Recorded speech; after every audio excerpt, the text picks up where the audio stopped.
Hello and welcome to another special episode of Daybreak. I'm your host Rahil, and since it's the end of the year, my co-host Snigdha and I wanted to look back at some of our best stories of 2024. But to make things interesting, it's not going to be us doing the choosing. We will be joined by some of our lovely colleagues here at the Ken, the reporters who actually told these stories. Now, a couple weeks ago, we brought two Ken reporters on the show to talk about their favorite stories from 2024, the stories they best enjoyed reporting on. And this week, we have two more stories for you. The first is by DVLS Pranati about an unconventional new homegrown footwear company started by three former Puma executives. The second is by our colleague Shristi Achar. Snigdha spoke to her about why Karnataka's EV battery making ambitions are currently stuck in low gear.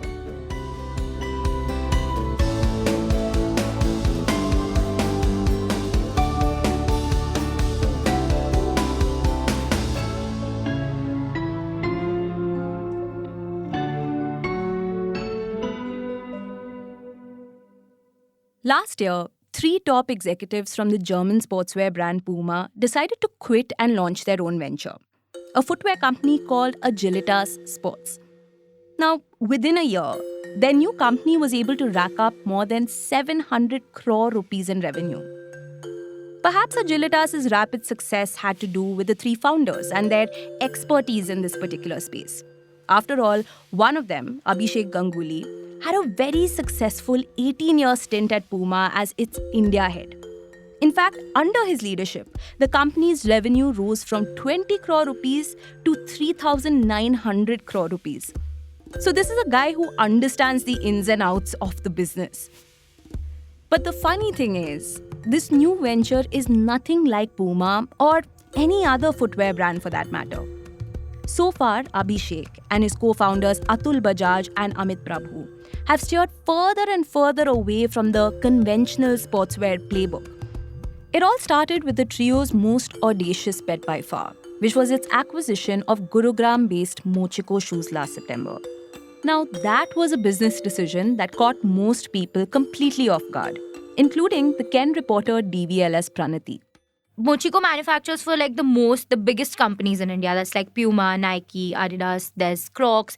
They manufacture for all of these companies, and then there's this startup that has basically, or company that has just acquired the entire, manufacturing unit of Mochiko. This was also Pranati's debut story here at the Ken. She's part of our journalism leadership program, so this one's extra special. In the news, I just came across people talking about how Agilitas had just gotten funding like a couple of months ago before that. So I started reading up more about it, only to realize that the founders were ex-Puma management. So clearly, very actually out of curiosity, I just reached out to them and wanted to know more about it.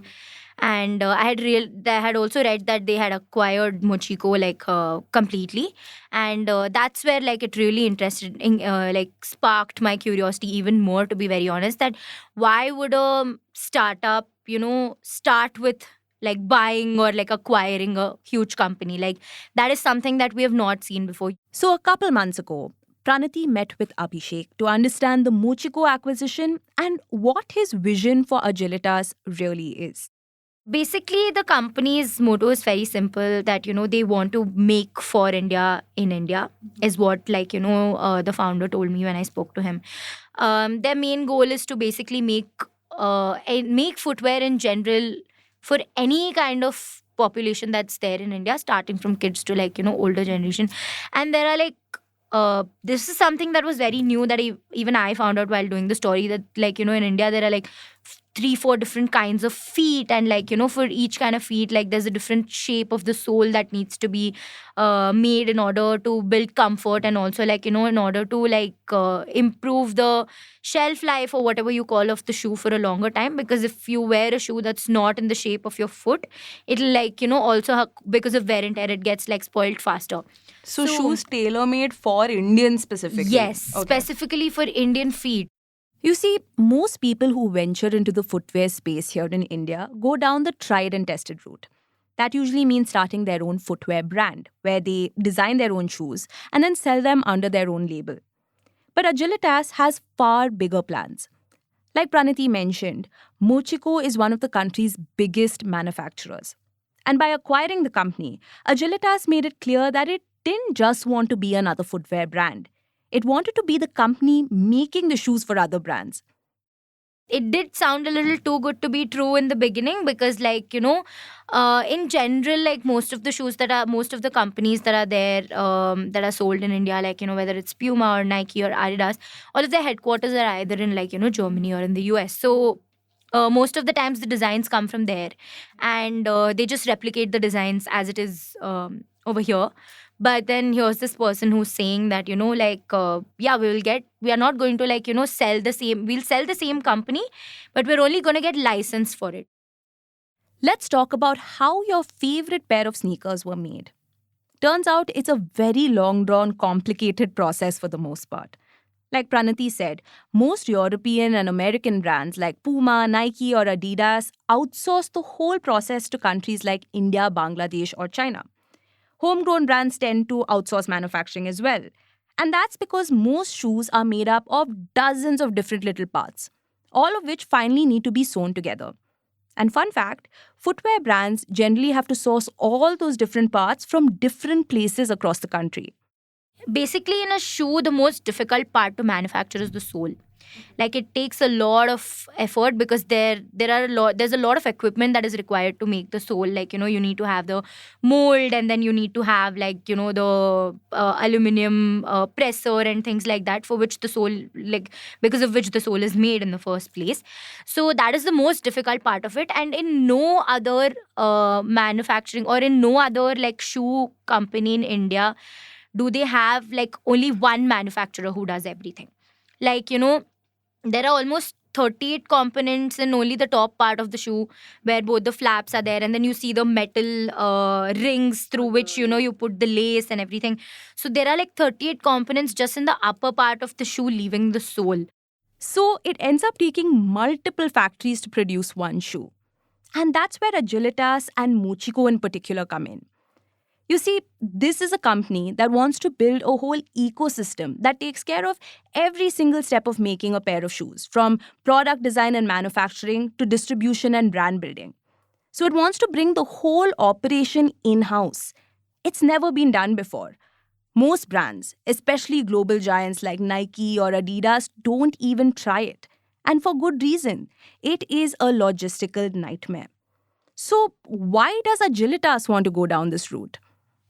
So, what's in it for them? It's very simple. While they very smartly did the acquisition of this entire manufacturing unit in India, because they are a B2B company, and they're a B2B company that's going to get margins as soon as they're starting their business. The manufacturer's margin is what makes it all worth it. Instead of a slice of the pie, Agilitas will get to enjoy the whole pie. Having said that, Abhishek does recognize just how hard this is, especially because you have to nail everything from technical products to brand building to distribution. But that's exactly why Agilitas didn't start from scratch. It hit the ground running by acquiring the largest sportswear maker in the country. Look at it this way. Soon after acquiring Mochiko, Agilitas also got an exclusive license to bring the Italian brand Lotto to India. They haven't even started manufacturing and designing for Lotto yet, and they already have an over 700 crore rupee business, largely thanks to the other big brand signed with Mochiko. Basically, there is a lot of money to be made here. Right, Praniti, so who is their biggest competition in this space? Because it's obviously not new brands, right, like Soul Threads or Comet. It's also not Puma or Nike. So who are they actually competing with? They do not have any competition as of now, because that's what, like, even when I had asked the founder, saying that who do you think is like a competition to you, obviously there are some brands like abroad, like in China, and like in companies like Germany, that might be some kind of a competition to them, or might be doing something similar to them. But at least in India, this company is just trying to be one of its kind. The other thing that sets them apart is their process. You see, trends come and go, especially now in the age of fast fashion. And that could potentially mean a lot of dead stock every time something goes out of style. But Agilitas has figured out a way to keep up. Now, this unconventional strategy has really worked in Agilitas' favor. It's already been able to pull in 530 crore in funding across 2 rounds. 400 crore came from Convert Finance LLP, which now owns about 40 to 50% of the company, and the remaining 100 crore came from Nexus Venture Partners. So far, things are looking very good for the company. Abhishek told Pranati that next year they will announce the name of another big shoe brand that they've managed to secure a license for. But he also said that he won't be launching his own brand anytime soon. Before that, they have another big plan on the cards. They do not want to have like a single brand store. Like right now, if we walk into a mall, like, if you go into Phoenix, you see like a single store for Puma, a single store for Adidas, then there's like one for Reebok, and like, it's just all of these are like single store brands. But they are trying to build a multi-brand store. Like all of their offline stores are also going to be like, right now they're going to start off with having like, one store for Lotto or whatever, because that's the only company that they're manufacturing for. But over the next few years, they are believing, or they're definitely trying to like, make a multi-brand shoe store. If data is anything to go by, this is exactly the right time to take some very ambitious strides in this space. A report by Goldman Sachs earlier this year found that sports and athleisure are the biggest growth drivers in the Indian footwear market. That's largely thanks to the COVID-induced fitness boom and the rise of casual clothing in workplaces. But for now, Team Agilitas is taking things slow. They don't want to rush into anything. In fact, Abhishek says that he plans to onboard his third category brand only by 2026. But the thing is, to score a Puma-sized win, the company will now have to navigate a market that is flooded with choices. Next up, Snigdha speaks to our colleague Srishti Achar about why Karnataka's EV battery hopes are draining fast. Stay tuned. Okay, let me start by asking you, Shrishti, what is it that fascinates you about lithium-ion batteries? Pretty dry to like. That's for sure. That was my colleague, the Ken reporter Shrishti Achar, telling me about, her passion for lithium-ion batteries. Okay, jokes aside, Shrishti covers the tech and manufacturing sector, which includes EVs or electric vehicles and their components. Like if you talk about, let's say, the lithium-ion cells and this whole source of energy and the lithium-ion battery, that is very core component of EVs. Now, this is essentially that makes up 50% of the cost of making an EV. The battery and the lithium-ion cells used in the battery, this is the half of it what an EV is made up of.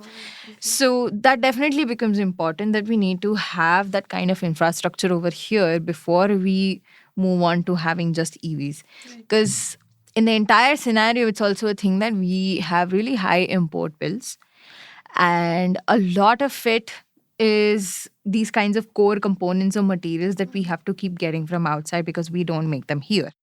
Talking about components, actually, Shrishti's very first report for the Ken was about Bangalore's dreams of becoming the cradle of EV batteries in India.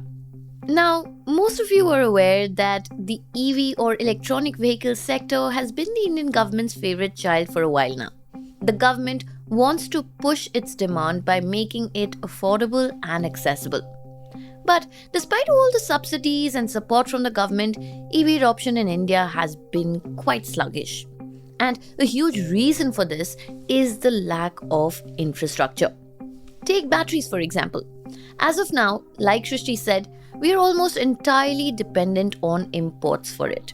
That too mainly from China, which is the largest manufacturer of lithium-ion batteries in the world. In fact, China has ramped up its production so much that just a few days ago, lithium-ion battery prices saw their biggest fall since 2017. But that's another story. The fact of the matter is that here in India, the demand for EV batteries is only going to go up. It is expected to increase by almost 10-folds by 2030. I think in about for few years or so, like by I think closer to 2030, the demand for lithium-ion batteries is going to go past 100 gigawatts. And right now, I mean, in 2023, it was just 4 gigawatts, the demand that we had. So the jump is massive. And we produce nothing right now. The biggest factory in this thing that is being constructed is the one that Exide is trying to do. Right. Like that whole, it was the talk of the town, right? Like 6,000 Right. crores and And somewhere the near capacity of Bangalore. that is also still just about 1.5 to 2 gigawatts, even then. So the demand that we have and the supply side scenario, there is a huge disparity between the two. So despite it is the talk of the town what Exide is doing. Yeah. It's also obviously like, when you start somewhere and you start a bit slow. But yeah, there's a lot of catching up that is left to be done. Now, obviously, this needed to change. So, among the scores of original equipment manufacturers that India is trying to lure in, like Apple's manufacturer Foxconn, there are also EV battery makers. In fact, states, especially in the south of India, are competing with each other to back these companies. Like Exide, for example, which has already set up its plant here in Karnataka and wants to start production by March next year. Shrishti actually visited the plant. We'll get to that in a bit. But before that, I began by asking her how exactly these new EV battery manufacturing setups are managing for now. So sourcing these raw materials comes from outside. The technical know-how comes from outside. The partnerships that you have come from outside. For example, Exide is doing this in partnership with a Chinese company called S-Volt. So that is how they are getting their technical know-how. Amara Raja has partnered with a company called Goshon. So they are doing Another Chinese company. Yes, another Chinese company. So this is how it goes about. I think Log9 is one of those smaller startup companies that exist. I'm not aware if they have a Chinese partnership. I don't think they do. But they do have like multiple partnerships with different sort of faces that they are going towards. So they don't just have this lithium-ion producing thing. They are also into EV asset financing. Oh, okay. Which That's is a whole different. No, it's like they're trying to be the service guys as well because they can't just be a manufacturer of this. It's a very minuscule market, so you can't just sustain yourself as a company. You have to go ahead and make money somehow. You have to diversify. So, yeah. So, Shashi, we know that, there's like this competition going on, between these states, especially in the south, right? When it comes to setting up all these different types of manufacturing plants. Tell us about how Bangalore came into the picture, like how Bangalore is ideal. Why is Bangalore ideal for manufacturing lithium-ion batteries? Two things. One is definitely the talent density that exists over here, and that's definitely a pull factor. Okay. It's not just that you need IT guys to run this. You need people with material sciences and chemical engineering backgrounds. Stuff like that talent that exists over here. So that is definitely a pull factor. It's one of those. But the other thing is very cliche to what Bangalore is known for, and that's its weather. Ah, okay. So really cliche. I mean, it's You need cool temperatures? You need cool temperature to store or rather preserve the calendar life of a battery. It needs to be transported to place. Obviously, when you are moving it from one place to the other and stuff, and you're getting your materials from elsewhere, you're producing it someplace, and then you're shipping it out to other places, you need a place that is not going to make that process harder. And Bangalore becomes a really easy choice for that. So, and it's also a cost advantage, right? See, when you have to cool things down, you have to invest in energy for that as well. So when you don't need to do that, Bangalore becomes a very ideal choice in that. And it's beneficial to the calendar life, that is the amount of life that a battery can hold. It depletes over time. It's just it's built into the very nature of what a battery exists, that it has a sort of a curve.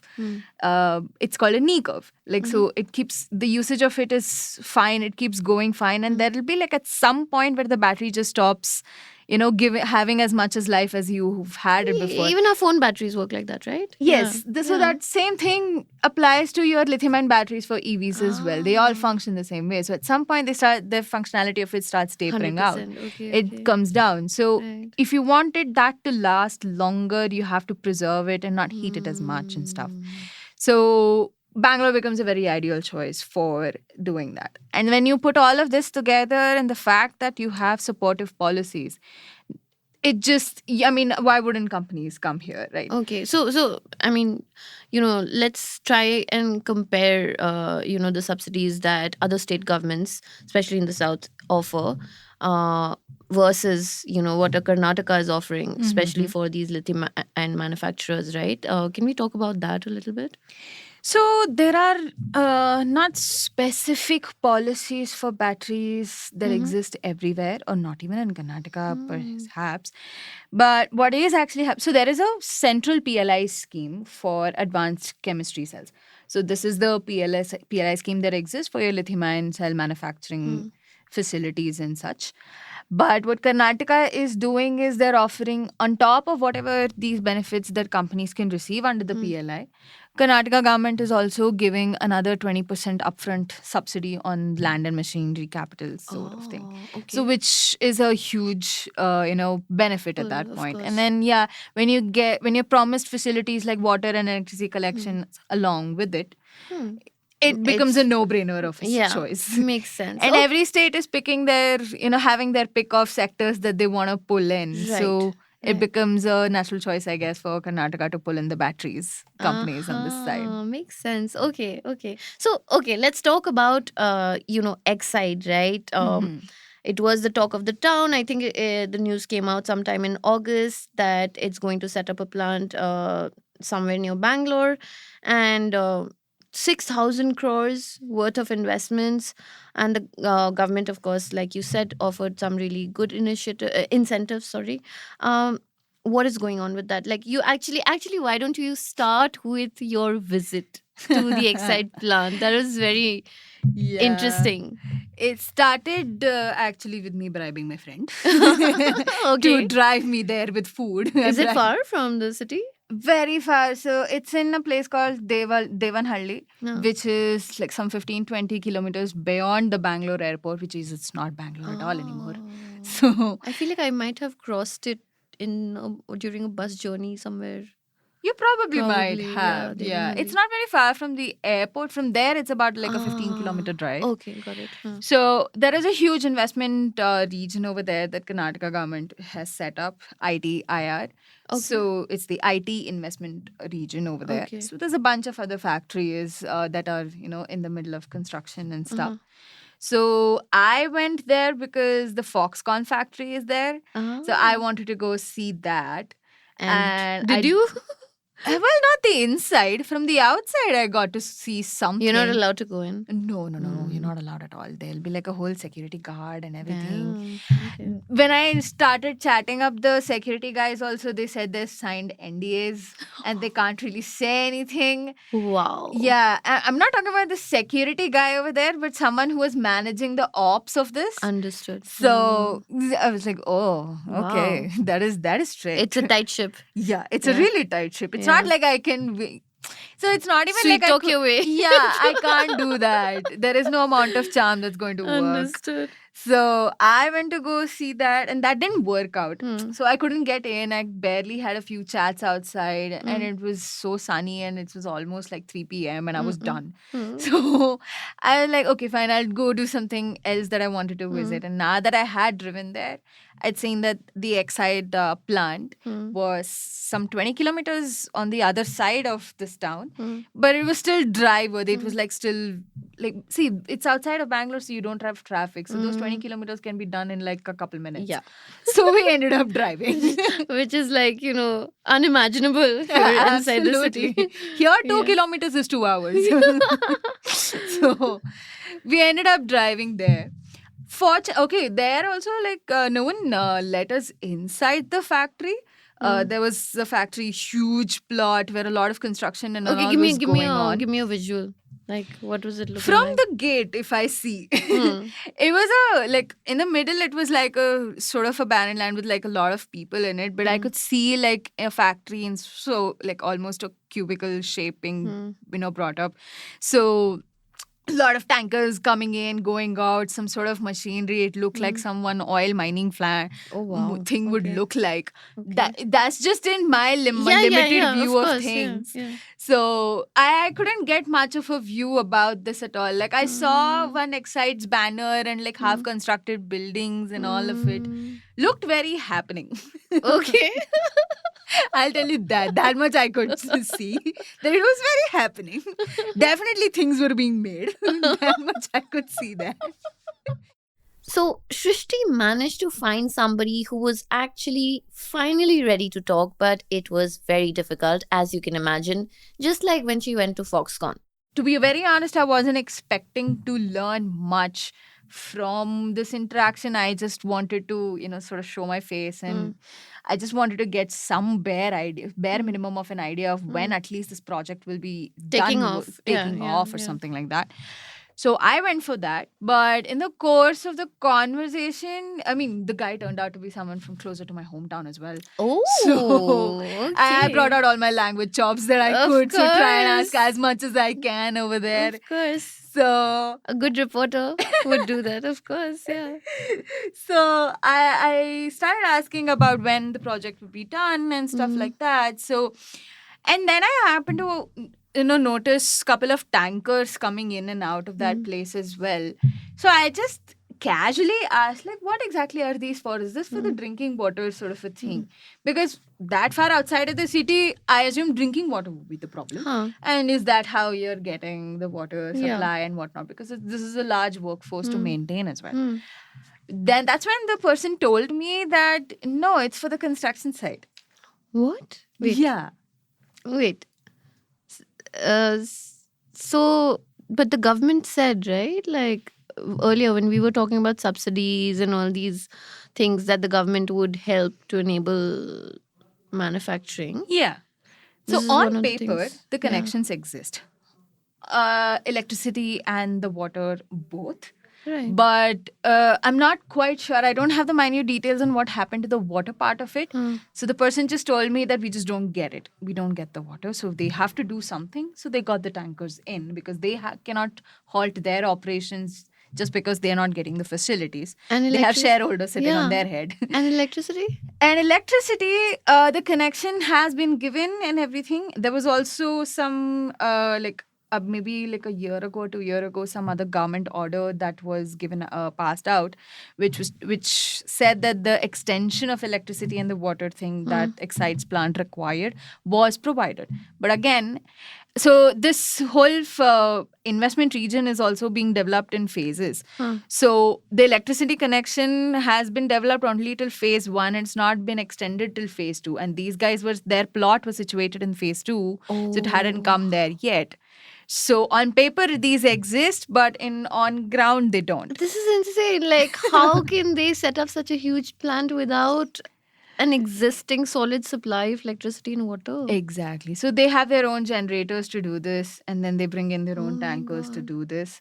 So then that puts the whole green thing under question, right? Like, It does, In a yes. way, It right? puts the green effort in question, and it sort of throws light on the amount of red tape and on the amount of more than red tape, just the sheer effort is required to set up these mammoth sort of operations in place, which also explains why the progress that we are making in the industry is so slow, because there are very on ground real issues that people deal with. It's not just about the fact that we're not receiving enough funds or we don't have the technical know-how or something. Those can be brought in, but there are very tangible, physical, everyday logistical problems that these factories and businesses like have for to go through. example, can you give us more examples of these everyday issues that pop up? I mean, so this plant and this electricity and water thing was one. Hmm. There was another thing that was interesting that I found out was from another battery company that also has an investment announcement like this, Ensure. So when I spoke with them, they gave me another side of this. So they're also setting up a plant in Karnataka? Yeah. It's not Can you yet give us a done sense yet. of the scale, like how much money is going That was some 1,000-odd crore in? investment that they had So announced. more than okay, thousand odd Yeah, crores. yeah. Okay.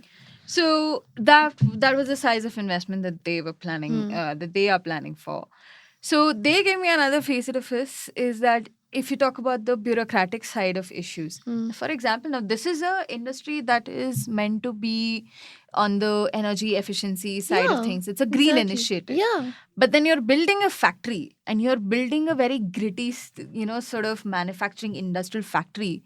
And in the kind of licenses that they are required to obtain to establish something like this, it falls under red category, which means that they are not they're- Environmentally. it's sustainable. potentially sort of polluting, or it is potentially something that's industrial and that there is going to be waste coming out of it and stuff.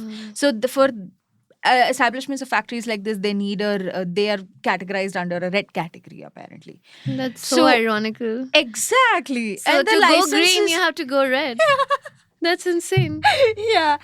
So these are like very small things, that keep happening. And another thing that around this time that had been happening was that you needed a lot of technical know-how and a lot of sort of partnerships coming in from China, which becomes a geopolitical issue. Then there was a lot of visa issues that were happening for getting people from China over here, and they weren't being cleared as fast enough for Chinese officials from these companies.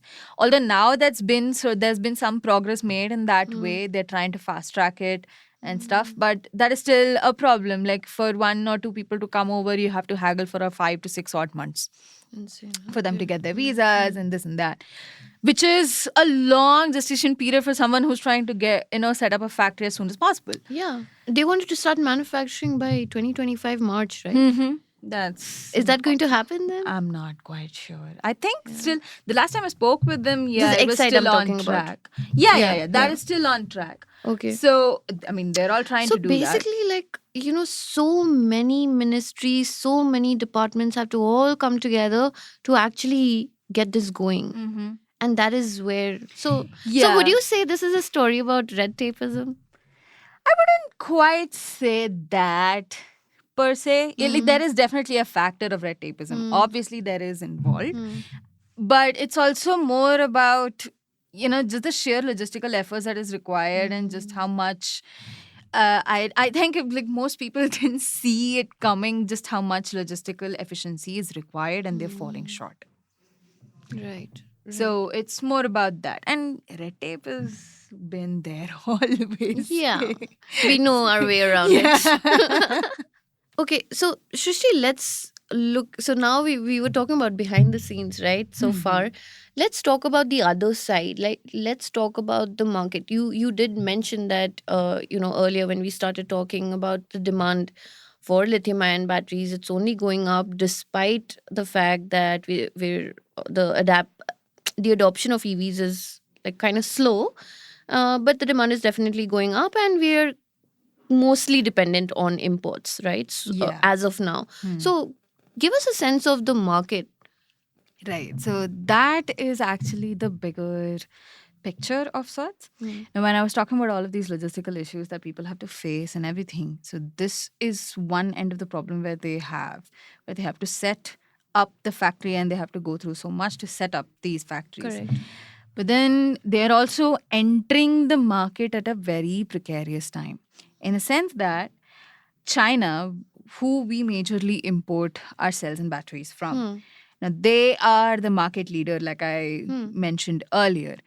Part of being that market leader is also that in the last year and a half or so, there has been, their production has been ramped up so much that the prices of these cells have dropped dramatically.